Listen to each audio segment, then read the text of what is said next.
Well, hi everyone. My name is Dr. Jeff Schroder, and I am going to be the instructor for the course that starts this week, NU602 Evidence-Based Practice. Each week I will be posting a video that isn't really meant so much to be instructional as just really a way for me to give feedback in the class to help to perhaps clarify some of the aspects that may be confusing, or to just kind of basically help to guide the class, give feedback, and help to keep everybody on track and let you know what's going to be coming up each week. The course materials are actually very complete within the course themselves, and so there's not a lot of information I'm going to do specifically regarding to teaching or to essentially presenting what is in the PowerPoints and in the reading. But this week I want to clarify a little bit about just the overall expectations for discussions for the assignments that's coming up, and to help get off to a really good start in the class. I hope everybody had a good holiday. I do post these videos in real time, meaning that I don't have canned videos just for each class. I mean, it is one that is specifically geared for this particular course. So any questions that you bring or anything that you want me to discuss, please let me know in the Ask Your Instructor forum, or via email, or even just in the discussion forums, and I'll be more than happy to address any questions that you may have here.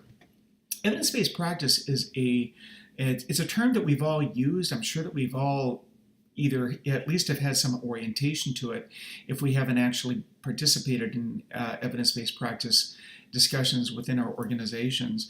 This class is going to talk about the specifics of how evidence-based practice is determined for a particular facility, for a particular population, and how it is implemented. And that's going to be the primary focus of this class.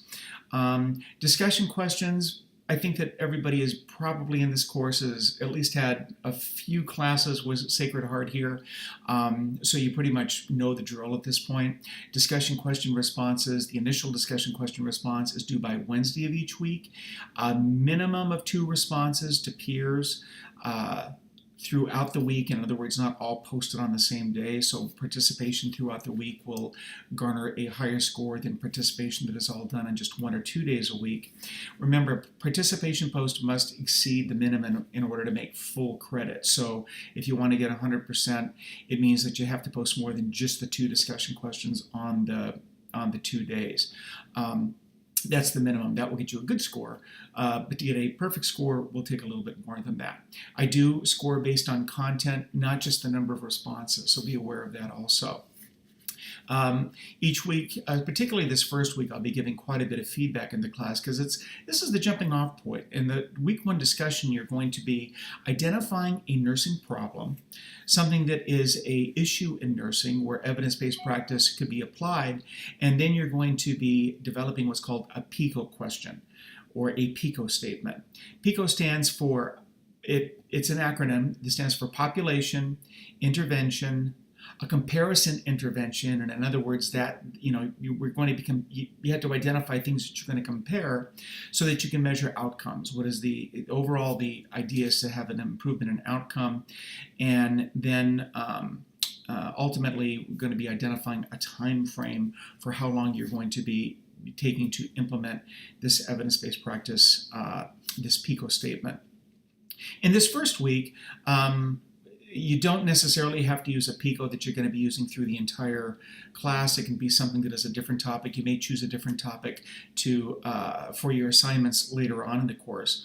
But it's really a good idea, I think, to really identify a problem that you really think is something that you would have some feeling about, or have some experience with, something that you can actually implement or use, because then otherwise it's just kind of an abstract exercise. PICOs and identifying a PICO question and identifying evidence-based practice really works best if you can apply it to your own practice somehow. So I would encourage you to use that philosophy as you approach the problem and your PICO statement.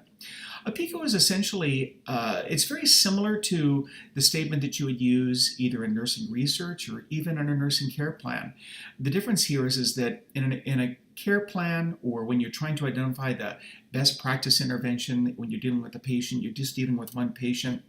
Here you're going to be thinking of what is what is the best practice that could be applied for an entire population? Maybe an entire population based on age, based on some demographic characteristic of the patients that you work with. It might even be the nurses or the staff members that you're working with. For example, a common topic that comes up quite often is communication in nursing. So evidence-based practice, a fairly common evidence-based practice tool that is used nowadays for communication, interdisciplinary communication between healthcare providers, is SBAR. I think most of you probably know SBAR, situation, background, assessment, and recommendation. That's an evidence-based practice concept. And it doesn't really apply to patients necessarily. It applies to a group of staff members, a group of nurses. So when you're talking about the patients or the population, thinking of a large population, not just one single patient, as if you were dealing with a nursing, like a nursing care plan. Also, when you're talking about evidence-based practice does have a lot of similarities, and a lot of the concepts that we're going to be discussing here fall back on your experience that you've had and the education that you've had in nursing research, because a lot of the terminology, a lot of the concepts that we use are very similar. And so, again, when you're talking about evidence-based practice, the idea here isn't to conduct nursing research trying to identify new practice. It's searching the literature to see what has been established as evidence-based, as good evidence. What is the best practices we have now? In other words, we're not doing experiments. We're not going to be proposing experiments trying to identify what might be something that's really good. We're going to sort of really be looking at the literature and finding what is the best way to treat a patient. What is the best intervention? And so that's kind of the jumping off point for this week. Again, I'll be giving you feedback on those PICO questions. Tip for success, review all the feedback in the class, particularly the feedback that I give. I'll be giving the feedback to just about everybody this week. Not every week will I necessarily give feedback to every individual person actively during the class.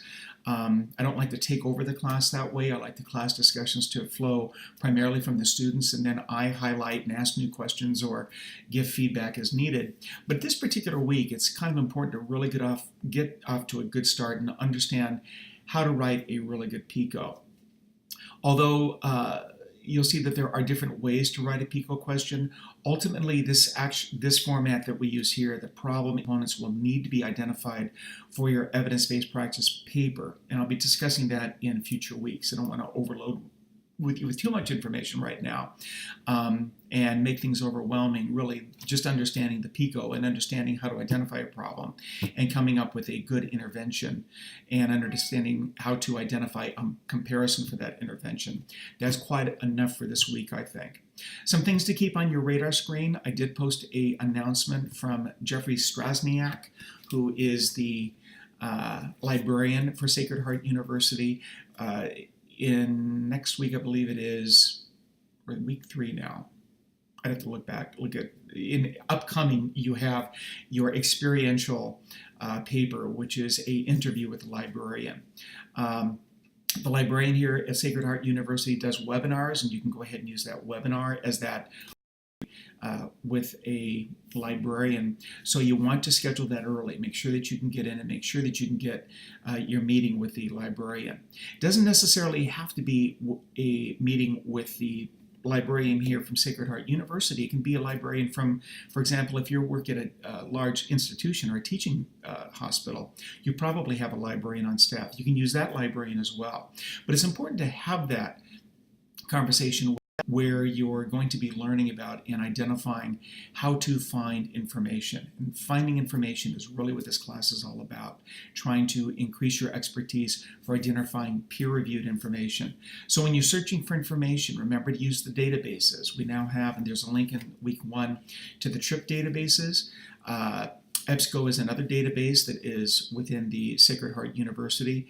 Again, your meeting with the librarian will help you with this, help you to identify the Boolean terms and the Boolean methodologies that are used to do literature searches, but you really have to be finding peer-reviewed information. And in other words, your articles shouldn't just be coming off of WebMD or I